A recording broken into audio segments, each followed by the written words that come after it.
Bismillahirrahmanirrahim. Bismillahirrahmanirrahim. Assalamu alaikum. Ji ayanu, pakhair agale, ni hao, churushumme, washmale. Ohio Gonzaimas, guten Morgen, Olaf, bonjour, privet, kaifa hal? Hale shuma chatore, ahlan wasahlan, marhaba. Buna, mucho, gracias, swabi, balli kare aaya. Hoş geldin and ayasayo, khuyamora, chi bato, chi hal jod, khali mera khairutan. And a very warm welcome to everybody who's tuned into PTV World and are watching World This Morning on a fine sunny Tuesday over here in Islamabad. Ladies and gentlemen, I happen to be Shahzad Hasan Khan, and with me, I'm really very lucky that I've been joined by my very well-learned colleague who happens to be Miss Haja Satti. Assalamu alaikum, Haja. How are you feeling today? And how's everything else? Walaikum assalam. Thank you so much. Jazakallah khair for introducing me. It's a fine Tuesday morning in Islamabad. We're enjoying the weather, and the transition towards the fall is really, really enticing and amazing. Confusing though. Yeah, for Shahzad it's always confusing because he does not like too much scorchy summers. And I think I need to give you more credit because you're wearing these three-piece suits and they're really, really heavy and not very climate friendly, right? I would like I actually wanted to wear a t-shirt with my suit today, but then I realized that it's a double breast and I was like, okay, the shirt will do. Yeah, so that's why. Right. So I think I would like to pay you, I don't know, the honor or tribute, how to put it in a more better word. But having said so, I think we need to talk about, how fostering academic resilience is so much important when we talk about outbound students, our international students who go from Pakistan to different countries out there, specifically the Western countries, the English-speaking nations, and they contribute towards their literature. And in doing so, in this cross-pollination of ideas, the debates, the academic literature, they're not just flourishing the academic scene, they're also contributing towards their host country and as well as the country of their birth. So how can we support such sort of collaboration, cross-cultural exchanges, because these are the things that foster more accessibility, inclusivity, and it really opens up your horizon. And we've seen so many success stories of Pakistani expat communities who are making a name for themselves, especially in the societies, Western societies, in the UK particularly, because we have a very history, a very jointed sort of a history in terms of the colonization and the post-colonization that is occurring. So how to explore those spaces and how to explore the student support networks, especially for the students who are going from Pakistan to the UK, how can they flourish there? And especially the matter of the fact is that there's a very vibrant expat community there. So how can they help those students more in getting acclimatized? And Hajra, in addition to this, I believe that the good news for everybody who's out there, since we got in 46 different countries, ladies and gentlemen, this is the only offer which is valid for people within Pakistan, what we are touching upon today. Now imagine that for anybody and everybody, it might be a little more expensive to go to UK, live over there for 4 years, if it's a graduation program, postgrad, it's different for everybody, fulfill the prerequisites and then make sure that they're going to have their livelihood over there. Now imagine that if you're going to be at your place over here in your country, Pakistan, but your university or college is actually affiliated with a university in United Kingdom, and towards the end of your program, you're going to receive a degree from United Kingdom. Isn't that surprising? I think if it was happening back then, we would have actually done that as well, because I think it was happening in my time. But obviously, I think that, this is something that we really wanted to share with all our viewers out there, people who are looking for more ventures. Obviously, we did see, how students were gathering up for medical examinations and whatnot these days. So I think to kind of further explore this idea and how, this partnership is going to work and how they're going to make sure that the standard operating procedures of however they're educating children will be maintained is something that stays on the top of my list to ask as well. So ladies and gentlemen, alhamdulillah, we are very lucky that we've been joined with some wonderful guests over here inside the studios with us. So ladies and gentlemen, first up, obviously, I would like to introduce our worthy guest, Lax Dean of Partnerships, University of Essex, UK. She happens to be an educationist. She is Dr. Anasi. Hello, assalamu alaikum. Good morning. Hello, good morning. Thank you. It's a real pleasure to be here. Thank you so much for joining us. It's wonderful to have you over here. And alongside her, we are very lucky that we have been joined by the Deputy Dean, University of Essex, UK educationist, a very dapper-looking gentleman, ladies and gentlemen. He is Mr. Dave Briggs. Hello, assalamu alaikum, good morning, how are you? Good morning, I'm so pleased to be here. And I dropped the three-piece suit today because yesterday I was so warm. We're loving the Pakistani sunshine at the moment. I think that's what people love most of the time when they Yes. come from UK, right? And I think that is why in the Western societies the sun is eulogized so much, and you know, in our societies we don't pay that much tribute to sun because we get to see it very We're often. more into evenings. Yeah. Sham dal gayi, you know, something like that. It would be, yeah. So Dr. NSC, now let's start with you. I'm pretty sure you've seen a lot of students coming to your university. What are some of the critical push factors that you feel are important in having those students, especially from Pakistani society, to the UK? And obviously there was a British Council report which mentioned that Pakistan is the third highest sender of international students to the UK, right? So elaborate on the critical push factors that you want to highlight in our show about Pakistani students coming to UK. Thank you. So the University of Essex is celebrating its 60th anniversary this year. Wonderful. We're 60 years young, and during that time some of the very first international students that came to the University of Essex were from Pakistan, that came particularly to study on our computer sciences programs, on our electronic engineering programs, and these are programs that we've retained world-leading authority on for those 60 years. And since that time, students from Pakistan have been, you know, that we've been very honoured and privileged to keep welcoming students from Pakistan to the University of Essex. And they're actually one of our largest communities of international students. And actually the University of Essex, we've got students from 140 countries on our campuses. We're one of the most international universities in the UK, not just for our students, but our staff base as well, really heavily international. We really are committed to that cross-pollination. And Dr. NXC, how do you provide them the student support networks, right, which helps in fostering the academic resilience? Absolutely. So one of the things that we're really committed to at the University of Essex, we have a really strong, flourishing students' union. We have Pakistani student societies. We provide living accommodation, which allows people to cluster together if they wish. But really, we are about creating those cross-meeting points, those opportunities for students to network, to be together, but in a supported environment where we're looking after people's well-being, where we're really guiding and mentoring their academic journey. That's exactly what they need as well. And you know, in terms of exposure, ladies and gentlemen, I've always shared my thought on this as well, that you know, if you're friends with people who do not have the same nationality, are not the same age, do not speak the same language, you will certainly learn more, you know, so it's best. First of all, obviously congratulations to Essex University UK for 6 decades. You know, wow, you know, 60 years younger, as you rightfully mentioned. But I'm going to move on to Mr. Dave now. So in 60 years, obviously Essex University might have come up with so many partnerships. If you have students from 140 different countries, that's like 140 different nationalities. Now, do you think that is this the first time that Essex University is partnering with an institution over here in Pakistan, or has it happened before, or you're renewing your partnership? How is it working? So this is something we talk about at Essex all of the time, is what does it mean to be in partnership with another institution? So we have a range of partnerships in Pakistan and the wider region, where we have research collaborations, where we have progression arrangements, where we have friendship agreements. So we are constantly welcoming students from Pakistani institutions who may complete 1 or 2 levels in country and then join us later in their studies, or if they complete an undergraduate degree in country, they can join us for postgraduate studies.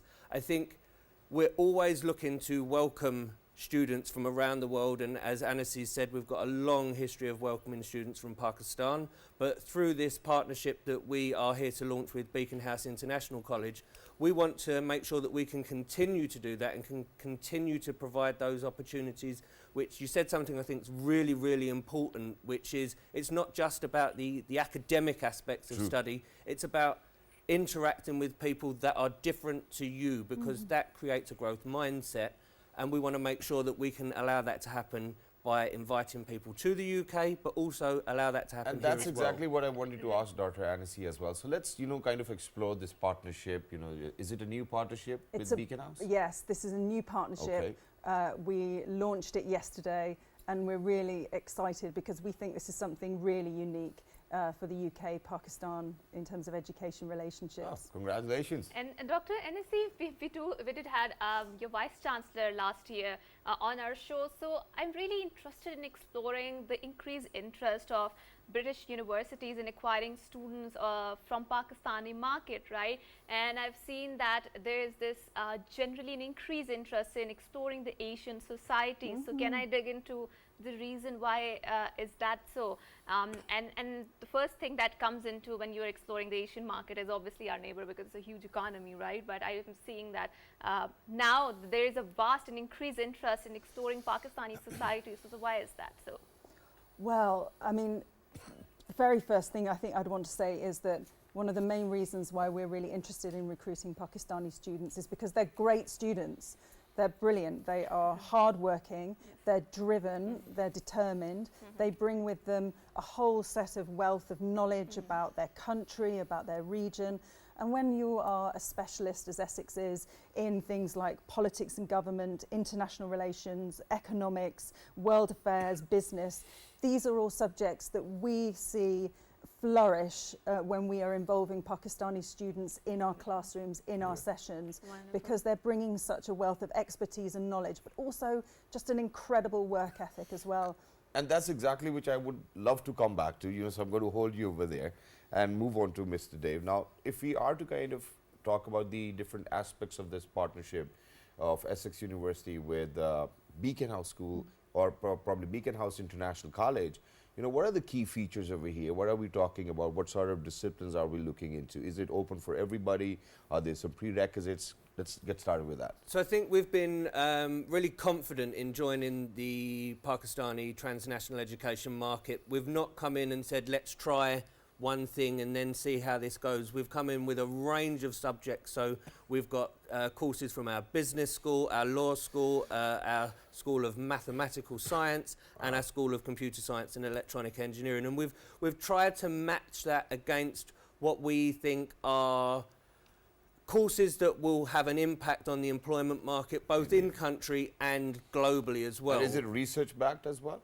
All of our teaching is research informed, and we have world leading academics in all of those departments. And that's exactly what I wanted to touch upon with Dr. Anasi as well. Now imagine that this is a time that we live in. It's smart times, right?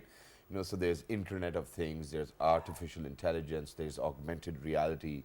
And these are the subjects that we do believe will have, in fact, even now they have a lot of impact on us as well. Yeah. So do you believe that Essex University is making sure that such disciplines will actually prepare students for all of these courses as well? May it be AI, augmented reality, may it be Internet of Things, because he spoke about computer sciences and engineering, right? Absolutely. And I think our field of vision is always thinking about students that are graduating in 10 years' time. So our researchers are engaging in the topics of the moment, whether it be fintech, whether it be cryptocurrency, whether it be issues around, exactly saying, artificial intelligence, high-level machine learning, integration with neural networks. We're thinking about how health, how society, how life is going to be sort of influenced by this integration of technology. And we're thinking about how we can always ensure that students who are graduating are going to be informed, not with the knowledge of today, but the knowledge of tomorrow. Wow. And we're really hoping that these programs that we're bringing to Beacon House International College are going to give Pakistani students exactly that high-level, future-facing information. Wonderful. And Mr. Dave, now coming back to you, so there are two questions because of the paucity of the time. I want to squeeze out as much information as I want. So number one, do you offer professional training programs so people like me and Shahzad who are professionals, who are in the mid-careers, can they go and benefit from that? And secondly, when we talk about, I would like to, from the third world country and from the post-colonial lens, I would like to dissect this monopoly of the IELTS program, right? Because there's this international English language testing system. Yes, because there's this particular, I would say, restriction that is imposed that after 2 years it expires, or for the GRE after 5 years it expires. And for someone like us, it's a very, very expensive test to give, right? I don't think so after 2 years our English expires, right? So I think we need to have conversations where we can talk about making education more accessible, and especially to the students or Pakistani students who might be poor, but they are really brilliant and they have a lot to offer to the UK society as well. What do you have to And say add on scholarships to that as well. Well, so let me memory test first of all. So in terms of sort of short courses and professional development, professional education, that is something that is at the core of the mission that we have at the University of Essex. So we have within all of our schools, certainly our business school, are constantly working on new ways in which they can help upskill. We are a member of a European University Alliance with a key work package that we contribute to on lifelong learning. So not only is it the forefront of what we do, we're also engaged in research on how we can make that process better and sort of future-proof the process of lifelong learning. What were the findings of those research? So it's all very, very new at the moment. So the work package has just begun at the end of last year. So hopefully I'll be invited back to Pakistan next year where I can talk about the results of that. You can just stay here for a whole year. Can you promise me Be the our guest. sunshine? Of course, there's plenty of Every it. You single will find day. it. So I can Dr. promise you that you won't be returning back with the same skin color. That's what it is. Dr. Yes. NSC, now moving on to you. So we've seen that you've devised this amazing program where you want to recruit students for having a healthy and beneficial cross-pollination of ideas, right? So now let's delve deeper into fostering the academic resilience, right? So number one, why do you think that Pakistani students should come to the UK or the University of Essex? Because there are a lot of competitors out there, right? Yes. And when we talk about even the English language, there are other English-speaking societies too. So what is the attraction point? And secondly, how can you help them integrate better into the number one professional market and the society too? Yeah, and I think part of the reason that we're really interested in this partnership that we're doing with Beacon House International College is that we know that also delivering University of Essex degrees, top 25 university in the UK, high-level research-led degree in country in Pakistan is also offering those students a low-cost opportunity to gain a UK degree. Right. However, it also creates some pathways, some routes for those students if they wish to come to the UK, Right. which I think then kind of leads me on to your question about what happens to those students when they get to the UK. Right. And I think you're exactly right. Some of those questions around onward progression, employability, career success are absolutely key and fundamental. And we have at the University of Essex really outstanding rates for employability for our international students. Right. And it's something that we foster and nurture and look after from day one. Because we know the financial commitment, the time commitment, the social commitment that these students are making to travel halfway across the world to join an international university. So for us, honouring that commitment, rewarding that commitment with the best efforts that we can give in terms of creating really clear, structured career progressions, training, skills building, capacity building. Right. That's absolutely at the heart of our mission. And I would really sort of think that the University of Essex is a sector leader in the work that it does. Thank you so much for saying that, but I think I'll be your advocate for a minute as well, because now you've finally partnered over here in Pakistan, so you can stay in Pakistan and get a degree from UK. Now, whenever we go to a school, college, university, any conferences, any professional courses, what we are doing, Mr. Dave, is that we are adding value to our own selves, the way that we present, the way that we possess knowledge, the way that we exhibit knowledge, the way that we teach people. Now imagine that I think that this is one question which everybody will have in their mind, and that is how much value addition would there be, if we are going to receive a degree from Essex University, UK? Well, I think I know that it's really the type of education that we offer, I think there are two ways of looking at that. Sure. One is the actual education, the knowledge acquisition and the experience that you receive as a student at Essex. you'll have the skills and knowledge, therefore, to stand out in the employment market. And I think as well, and whilst we don't like to be governed by rankings, the fact that we've now just recently moved up in the rankings to a top 25 university, the fact that we're recognised as one of the most internationalised universities in the country, I think that in itself adds something when you're including the University of Essex on the CV, and that's what your transcript says.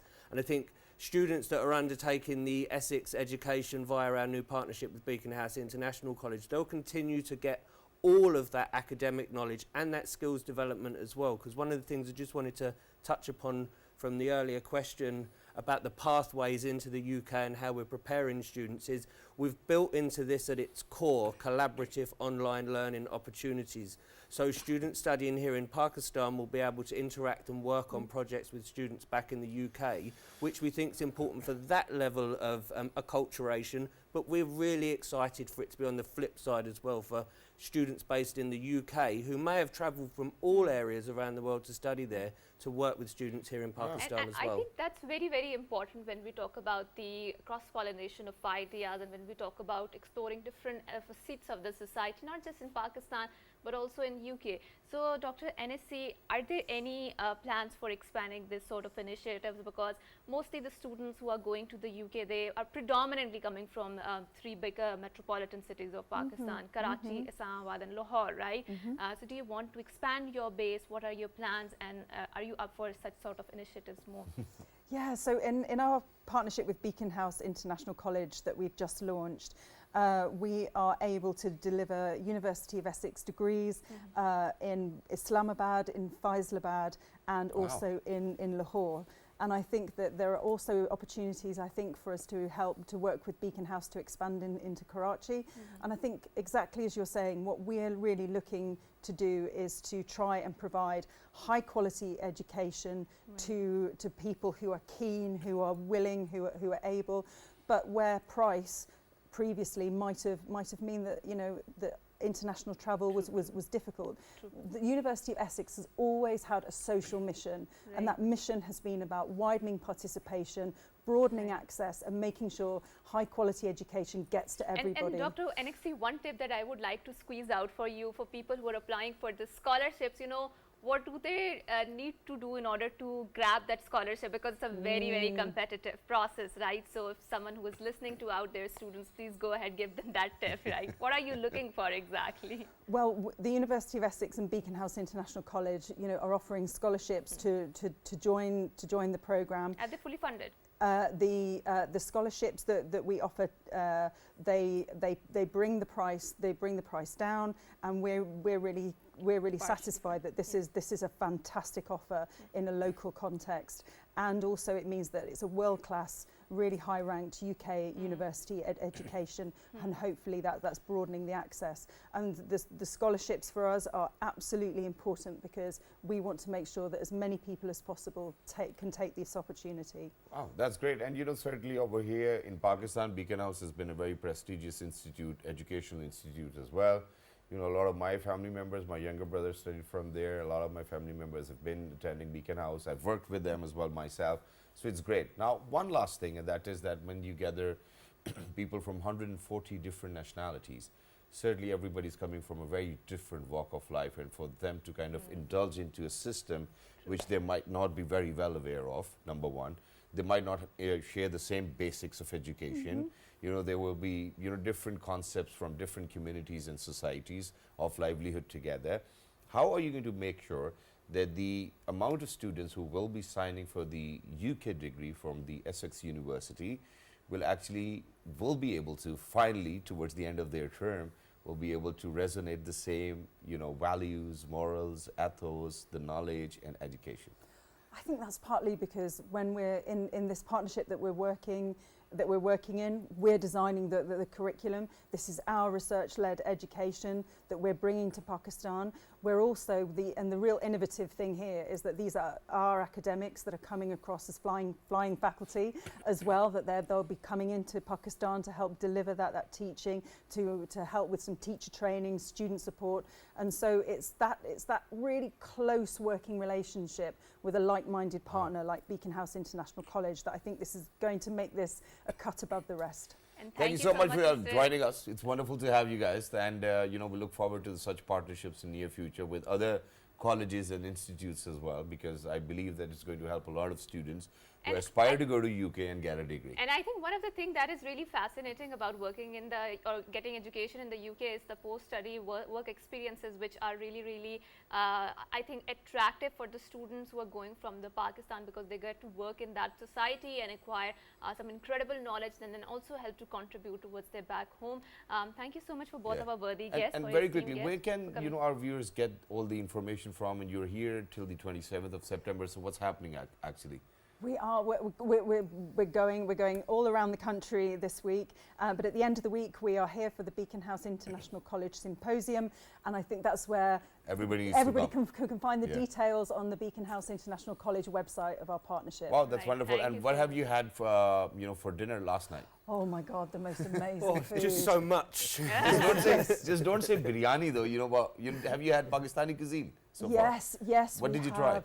Oh, we had Where- the most incredible range of grilled chickens and cheese-filled naan. It was oh Wow, my gosh, cheese it was naans, incredible. yes. What about you?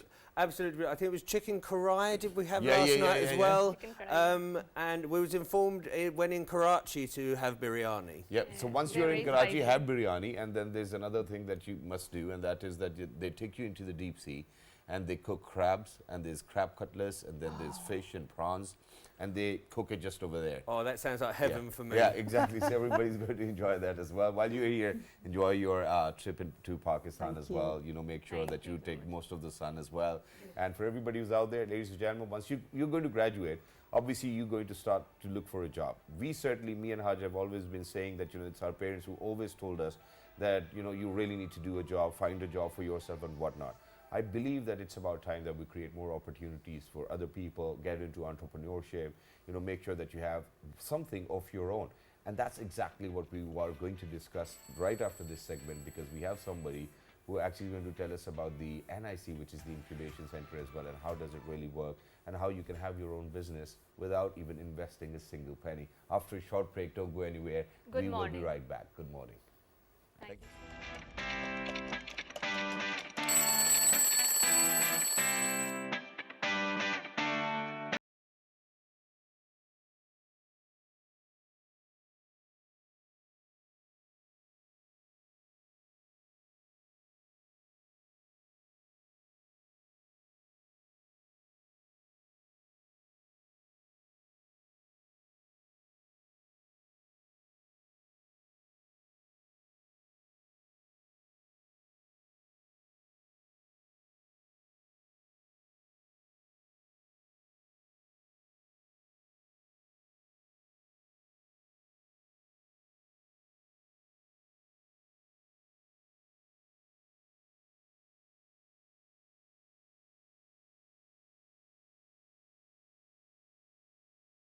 Welcome back, and before going on to the break, Shahzad alluded to sort of the conversation that we want to develop now, and that is hinged around the concept of the incubation centers, and especially after you graduate, what is the future out there, how to acquire or get the jobs out there, because jobs are shrinking, and there's always this capacity where the academia is producing or churning out a lot of students, but they're unable to get accepted into the market. So for the students who are unemployed, what are the opportunities for them out there? How can they make sure that their ideas sell? And what sort of training can those students can be provided, or the postgraduates who can be provided, to make sure that they're also earning the hefty amount of the money and also are embedded into the society as a respectable and earning financially respectable member of the society. We are very glad that we have been joined by someone who is from the National Incubation Center. He is the manager of the Startup Growth and Acceleration. He happens to be Mr. Babar Mushtaq. Assalamu alaikum, Mr. Babar, and thank you so much for coming to our show. Walaikum assalam. Thank you for Wonderful having to me. have you over here. Thank you so much for And having so me. now let's kickstart a conversation. So when we talk about the incubation centers, there are plenty of incubation centers, especially in such sort of environment where we do see that Pakistan has a very flourishing economy when it comes to freelancing, when it comes to, it's a breeding ground for the IT startups, and YouTube is also very much interested in having an office there because it's the fastest growing market. What sort of future do you see when we talk about the incubation centers, and how accommodative they are of the modern needs of the graduates who are in the market? Wonderful. Thank you so very much for having me, guys. And it's a very important aspect in our community right now to understand how these incubation centers are functioning. So the one here in Islamabad is basically not only for Islamabad people, but it's for the entire country. We take startups from across the country. And the gap that we are trying to fulfill is primarily in fields, in verticals where there is no digitalization yet, number one.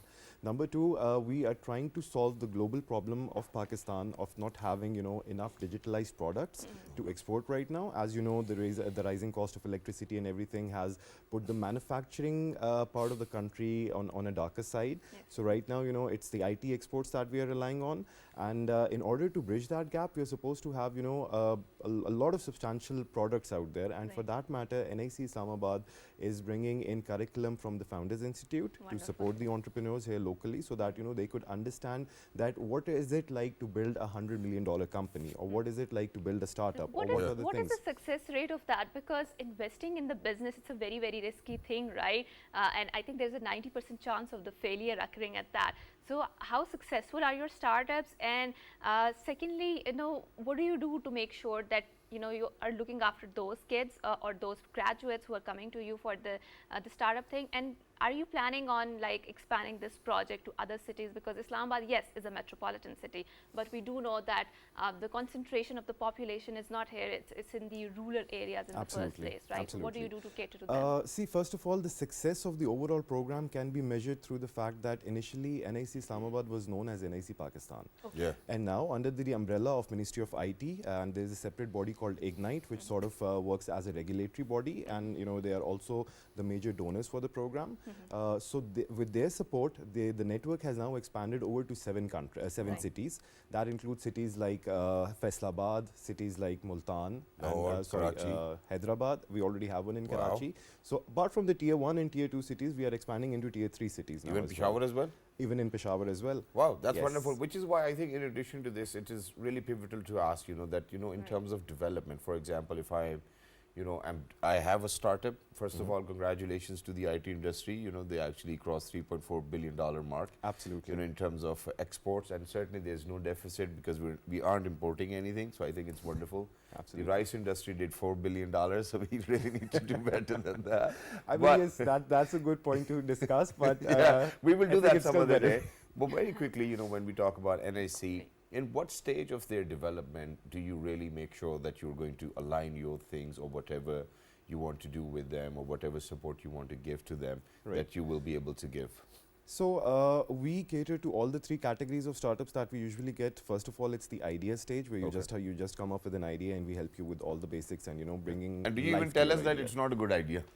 I mean, yes, in some capacity we do. Kuch aur leke aao. Basically, we actually have intakes twice a year.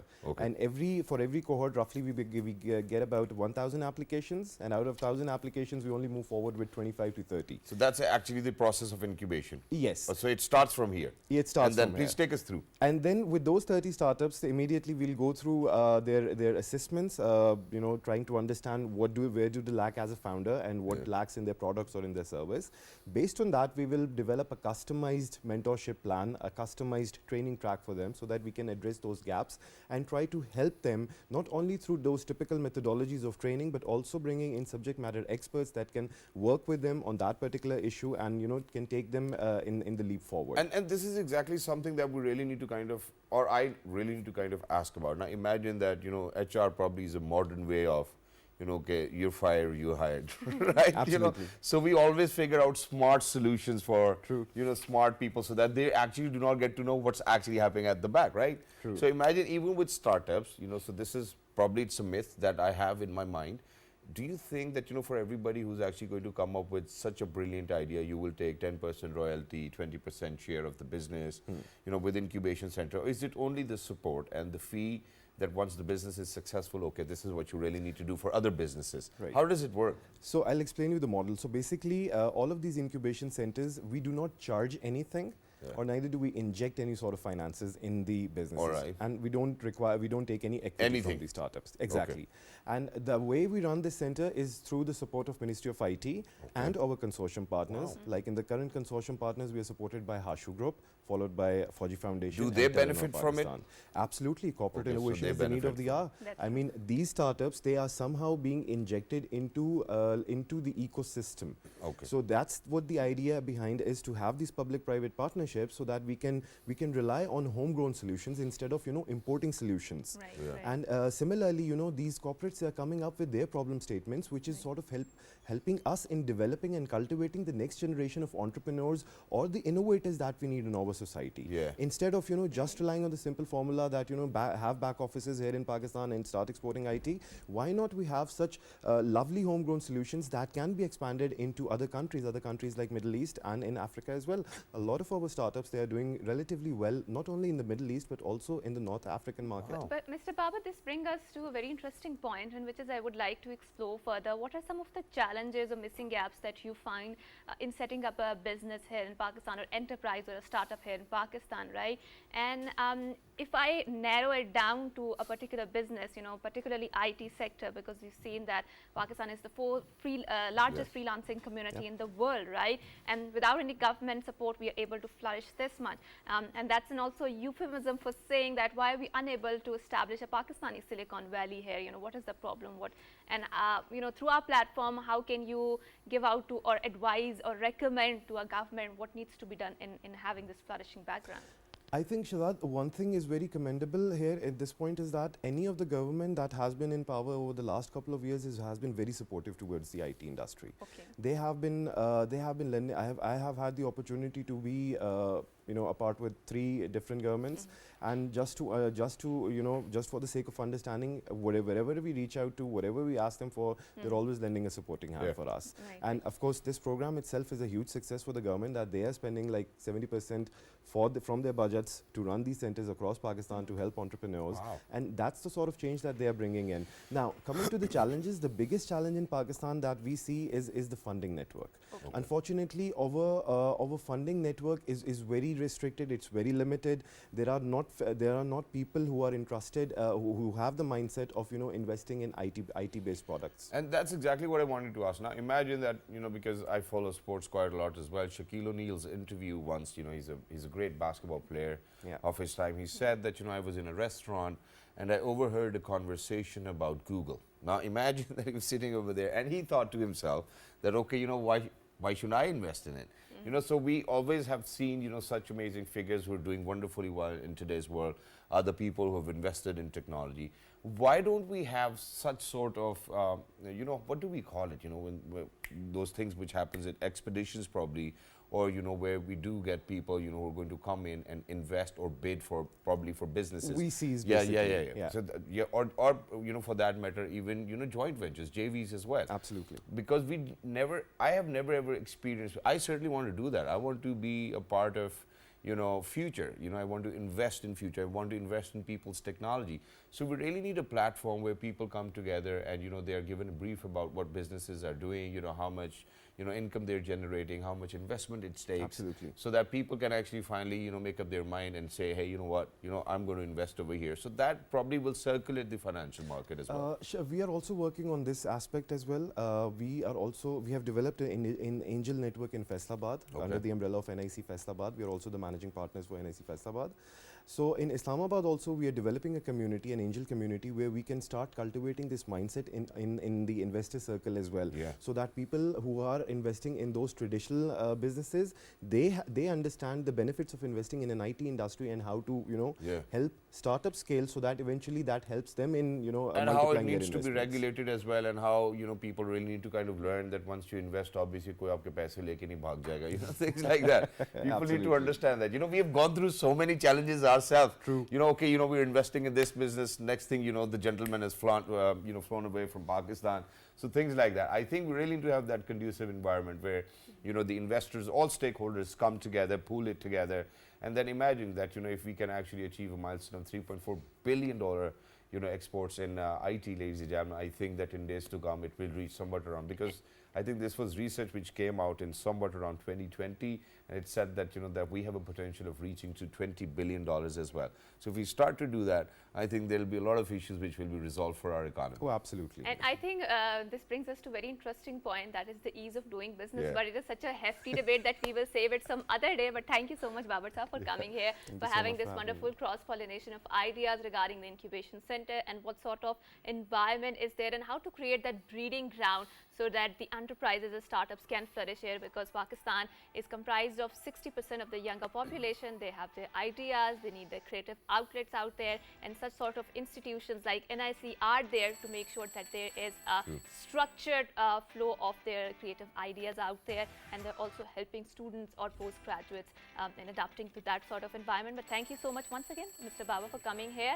And with that, we are going, we are winding up our segment, and we are bidding you farewell. Until next time, it's a goodbye. So Allah good Hafiz. morning. Look after yourselves. Have a great